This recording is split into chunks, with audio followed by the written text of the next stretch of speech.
مركز الملك عبد العزيز للخيل العربية الأصيلة بديراب. تعالوا نشوف.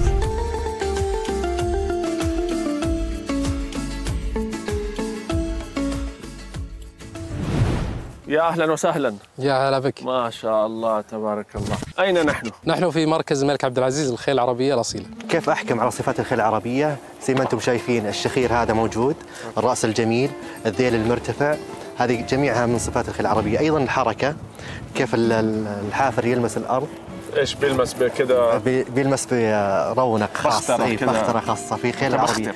هذه فقط في الخيل العربية الأصيلة. طبعا الخيل هذه خيل الملك عبد العزيز اللي وحد عليها المملكة العربية السعودية. هذه أبنائها اللي تشوف. هذول أولاد ولا أحفاد ولا أي جيل؟ أحفاد الأحفاد. رزيق، تعرفوا رزيق؟ طبعا هذا هو العمدة، هو البيج بوس. هذا في تحته من أولاد وأحفاد 300 واحد، عمره 25 وبالتالي يعتبر في عمر الخيول عجوز يعني. فهذا رزيق هو الجد الأكبر. أهلا وسهلا. طيب أنا ما أعرف، أنا ترى ماني إيش فيك. تعرفنا على أسماء أصوات الخيول. المملكة العربية السعودية.